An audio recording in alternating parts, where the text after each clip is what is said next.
Welcome to another episode of Tasha Tries Everything. This month we were on the struggle bus. We're going over month 6 of the Sisterhood of the Traveling Journal, and that month I was sick for like 2 weeks, so everything kind of got pushed back. I'm just now getting around to editing it. In this episode we have a page about the Pokemon Fossil Museum at the Field Museum in Chicago, so look forward to that. Look forward to some drawings with some new markers that I got this month, and let's just get right into that, shall we?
the games, the crafts, all that. But yeah, on the invite for things, I don't know. Anyways, and there were so many, I don't know, there's so many traditions that you don't have to do, and like, not any.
Alright, we're starting on a little bit of a downer this month.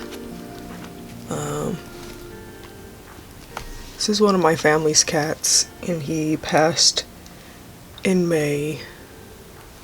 He was actually a stray that we found, and he had like a limp. One of his paws was hurt.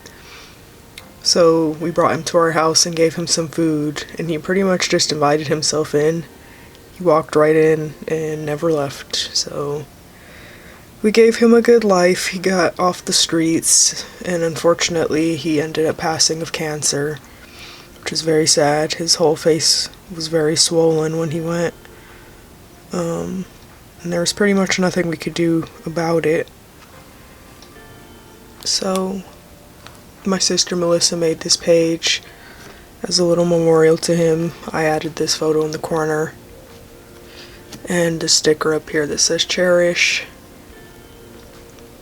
And yeah, love you, Bootsy.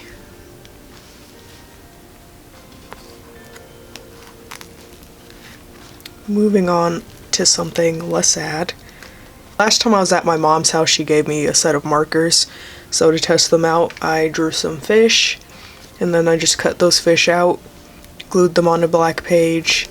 I drew a couple different types of coral with metallic markers for the background. This one was really fun. It took me a few days to figure out how I wanted to lay out the fish, and once they were laid down, I just filled in the background. I saw like a dark fish tank with neon glowing coral, so I was inspired by that. So I used the black background and just let the coral pop and the colors of the fish pop. My little sister and I went on a little trip to the Field Museum to visit the Pokemon fossil exhibit. It was really cool. They had this design on the wall, and I took a photo of it and I just drew it into the journal. This was like the ticket they gave us, and they also gave us a Pokemon card. I drew out some of the Pokemon fossils, kind of like how they had on this one, and just drew them a little bigger down here, and I made a little Pokeball. I tore up some of the mat pieces to make this little border. I used the same markers that I used for the fish for this. After making those two pages, I realized I didn't do a beginning of the month page, so this is our June inspired page. I found this packaging with an axolotl, so I drew my own axolotl and gave him an ice cream cone so I could use some of these ice cream stickers I had. Continuing with just playing with those markers, I did some more illustrations here. So I drew these leaves. I just cut these ones out of colored paper, and then I made this little interactive part where you can spin this flower here and see different words. I ended up just cutting out a couple shapes and drawing some patterns on them with the markers, to make this little custom background. This is another spread I spent multiple days on. I was inspired by Zentangle doodles, so I cut out squares from a magazine, drew different patterns on each of them and made that into a frame. And then I drew a picture to go in the frame. So my sisters could try out doodling. I cut out these extra squares and taped them on this flap. This flips out to show some more art I made. I made this frame out of more magazine cuttings. I drew some blueberries to go here. Did some more Zen doodling down here and up here. I drew a cat that looks like he's kind of climbing over the frame, and I just put black and white down here. And then this I cut out of a book. It just says go this way, and I just liked how it looked. And it's basically just telling you to keep on flipping. But that's our last page for this month. I'm going to pass it on, and hopefully my sisters will add something this month. Thanks for watching this episode. I'll see you in the next one.